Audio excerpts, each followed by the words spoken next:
खेळणी इयत्ता पहिलीची विद्यार्थिनी तुम्हाला वृक्ष लागवड या विषयावर बोलायचे. एक मिशन सुप्रीम पुण्य अशी माहिती यांची आहे. वृक्ष आमुचे निसर्ग यांना तोडू नका कोणी, यांना तोडू नका कोणी. अहोपणा करा अशी गाणी तर शास्त्री त्याच्या त्याप्रमाणे कोणी दिसत नाही ही तर खरी खरी आहे. म्हणून तर संतांनी सांगितले आहे, बोले ते साधारे ते जीवन दाखवले, बोले ते साधारे ते जीवन दाखवले. आपण देशाच्या विकासाच्या गप्पा म्हणतो, पण गप्पा करायचे मात्र काहीच नाही. आपल्या पुरुषाला विकासाने विधोग्यातील सहकारी करायला होता. म्हणून तर सरकारने सांगितले वृक्षवण यामासवारे वनाचार्य लोकसंख्येत झेलावले आहे. त्यांना राहण्यासाठी घर बांधण्यासाठी वृक्षाची मोठी प्रमाणात पद्धत केली जात आहे. आज पावसाचे प्रमाण कमी आहे. त्याला अधिभूत वृक्ष तोडत आहे.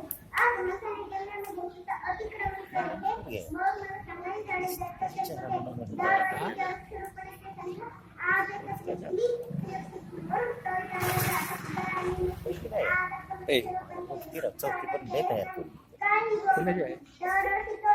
मॅडम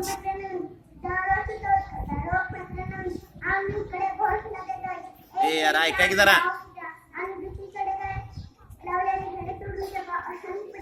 पर्यावरणाचा समतोल राहील का?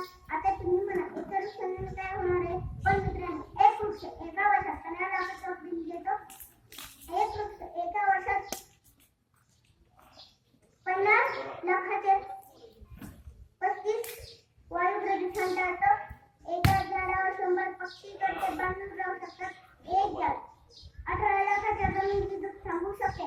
एक झाड मसाल्याला आणखीच्या पाणी आणि आराम देऊन पर्यंत म्हातारपर्यंत कधीपर्यंत मस्तनापर्यंत लाकूड देते. Don't underestimate the power of single tree.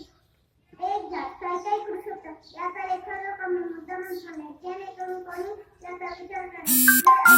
नाही मित्रांनो, आता म्हणजे भविष्यात कधीच नाही मित्रांनो.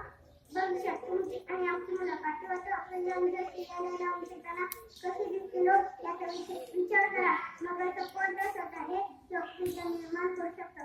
दाट ऑक्सिजन तर डॉक्टरांना पण जे म्हणतो आयुष्यभर फुकट ऑक्सिजन देणाऱ्या झाडांचं महत्व आपल्याला कळतच नाहीये.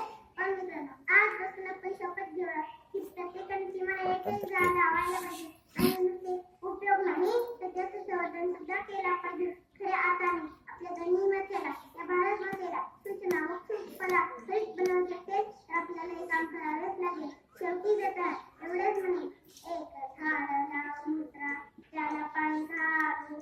एक झाड लाव मित्रा त्याला पाणी घालू. मोठी झाडावर त्याचे सावली